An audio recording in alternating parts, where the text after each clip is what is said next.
তারেক রহমানের এখন কয়েকটা বাণিজ্য, যারা ওখানে নমিনেশন বাণিজ্যের জন্য যায়, 20 কোটি টাকার কোনো নমিনেশন নাই ওখানে, এখন 30 থেকে শুরু হয়েছে, 30 থেকে 100 কোটি। তারেক রহমানের কাছ থেকে তারেক রহমানের ভ্যালু কি? আমি যদি একজন নিরপেক্ষ মানুষ, আমি কোনো দল করি না, কিন্তু আমার চোখ কান তো খোলা। আমি লন্ডনে কি হয়, লন্ডনে কি হয়, তারেক রহমান কি করে আপনার মনে হয় আমি তা জানি না? লন্ডনে তারেক রহমান কার সাথে দেখা করে আমি জানি না? লন্ডনে তারেক রহমানের পাশে কারা চাঁদাবাজি করে আমি কি জানি না? আমি দেখি না? দেখি এবং জানি। দর্শকবৃন্দ, একটা কাজ আমি করি, যে কাজটা কি জানেন? সমালোচনা, গালি এ দেওয়ার মধ্যেও আমি লোকজনের একটা সুযোগ দেই, যে গালিটা একটু পরে দেই, একটু কম দেই, দেখি না একটু পরিবর্তন হয়। কারণ কি, গড়ে পর্দায় ব্ল্যাঙ্কেটলি আপনি যদি সবাইকে গালি দিতে থাকেন, ভালোকে ভালো না বলেন, ফর এক্সাম্পল তারেক রহমান, তার খারাপ দিকের জন্য আমি তারে গালি দিই, কিন্তু তারেক রহমান ভালো তো দিয়ে একটা কাজ করে, ভালো তো দিয়ে একটা কথা বলে, তাহলে আমি কি করি, যখন খারাপ কাজগুলো করে তার একটা সমালোচনা করি, আর ভালো কাজ যেগুলো এগুলো নিয়ে প্রশংসা করি। ওকে, এখন আমি যদি নিরপেক্ষভাবে আমেরিকায় বসে এবং লন্ডনে গিয়ে চারিদিক থেকে বিচার করে দেখি যে তারেক রহমানের চারপাশে এমন একটা নেটওয়ার্ক তৈরি করা হয়েছে, ওই নেটওয়ার্ক ভেদ করা কারো দ্বারা সম্ভব না। একটা দিকেই নেটওয়ার্ক ভেদ করা সম্ভব।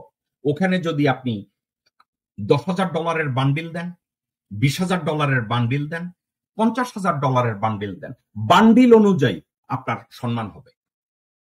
$10,000 বান্ডিল হলে আপনি তারেক রহমানের সাথে কোনো একটা উচ্চঙ্গের মতো ছোট একটা জায়গায় বসে চা খাবেন না। $10,000 দিলে কোথাও দাঁড়িয়ে হ্যান্ডশেক করবেন, একটা ছবি তোলার সুযোগ পাবেন। আপনি যদি $20,000 দেন তাহলে আপনি বসার সুযোগ পাবেন। আপনি যদি $30,000 দেন তাহলে একটা চা খাওয়ার সুযোগ পাবেন। আর যদি $1,00,000 দেন তাহলে কোনো এক জায়গায় বসে আপনি লাঞ্চ অথবা ডিনার করবেন, তারপরে আপনাকে তারেক রহমান আপ্যায়ন করবেন। আপনি চার্জ দিচ্ছেন, 10,000 থেকে শুরু হয়, মিনিমাম 10,000 দিবেন তারেক রহমান। এখন একটা কথা, তারেক রহমান বলবে আমি তো এগুলো জানি না।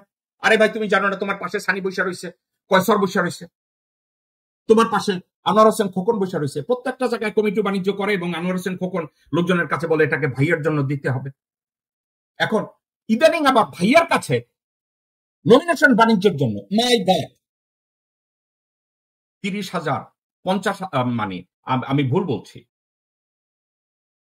30 কোটি, 35 কোটি, 40 কোটি, 100 কোটি বিএনপির নমিনেশন বাণিজ্য ওঠানামা করছে। তো আমি যদি এটা জানি, দর্শক মিনিট একটা কথা আপনাদেরকে আমি ঠান্ডা মাথায় বলি, আমি নিজে চিন্তা করি আপনাদের সাথে, আমি দেখেছি লোকজনরা অনেকে হয়তো মনে করে জেকব মিল্টন হয়তো কি করে, ভিউ বাণিজ্য করে। এই কথাগুলো কারা বলে জানেন? বিএনপির যেসব কুত্তার বাচ্চা যাদেরকে আমি গালি দিছি, যাদের জন্ম হয়েছে বাবা এবং মায়ের বিয়ের আগে। এর অর্থ কি, বাবা আর মায়ের বিয়ের আগে যদি কোনো সন্তান জন্ম নেয় তাহলে তো এটা জারস। ওইসব লোকজনরা আমাকে বলে ভাই আপনি ভিউ ব্যবসা করেন। দর্শক মিনিট একটা কথা আমি বলি, আমি গর্ব করে বলছি না রে ভাই, গর্ব করে বলছি না, আপনাদেরকে শেয়ার করছি। যারা এটা চিন্তা করেন জেকব মিল্টন বোধ হয় ভিউ বাণিজ্য করে সোশ্যাল মিডিয়ায়, জেকব মিল্টন হয়তো কারো পাচাটা দালালি করে, আপনাদেরকে আমি একটা কথা বলি, আজকের যদি আমি চিন্তা করি আমি রিটায়ার্ড করব, এই শো আর করার দরকার নাই, আমি আমার ল ফার্মও রান করব না, আল্লাহর ইচ্ছায়, আল্লাহ আমার প্রতি কাইন্ড ভাই, আল্লাহ আমার প্রতি অনেক দয়াবান, আমি, আমার বাচ্চা কাচ্চা, আমার নাতি নাতকর বসে খেয়ে যেতে পারবে আল্লাহর রহমতে, ডানে বায়ে তাকাতে হবে না, কারো কোনো কাজ করতে হবে না। আল্লাহ আমার সহায়, আল্লাহ অনেক কাইন্ড আমার উপরে। তো যারা এই চিন্তা করেন যে জেকব মিল্টন ভিউ বাণিজ্য করতেছে, তাদেরকে বলবো থিঙ্ক টুয়াইস। আপনি কিভাবে বাঁচেন, আপনার বাঁচার স্ট্যান্ডার্ড নিয়ে আপনি যখন অন্য একজন মানুষকে বিচার করতে যান, আপনি আর মানুষ থাকেন না। আমি চারিদিকে তাকাই, আমার চেয়ে ভালো মানুষ কারা আমি তাদের দিকে তাকাই, আমার চেয়ে খারাপ যারা তাদের দিকে আমি তাকাই না। যেই মুহূর্তে আমি খারাপের দিকে তাকাই আমার প্রোডাক্টিভিটি কমে। ওকে, তারেক রহমানের দিকে আসি। তারেক রহমানের এখন কয়েকটা বাণিজ্য, যারা ওখানে নমিনেশন বাণিজ্যের জন্য যায়, 20 কোটি টাকার কোনো নমিনেশন নাই ওখানে, এখন 30 থেকে শুরু হয়েছে, 30 থেকে 100 কোটি। তাদের বাণিজ্য। তো তারেক রহমান, অনেকে বলছে তারেক রহমান ফেব্রুয়ারিতে যদি ইলেকশন হয় তাহলে এখন অক্টোবর, নভেম্বরের মধ্যে তফসিল ঘোষণা করতে হবে, তারপরে 1-2 মাসের মধ্যে নির্বাচন। তারেক রহমান কি দেশে গেছে? তারেক রহমানকে কি বলা হয়েছে জানেন?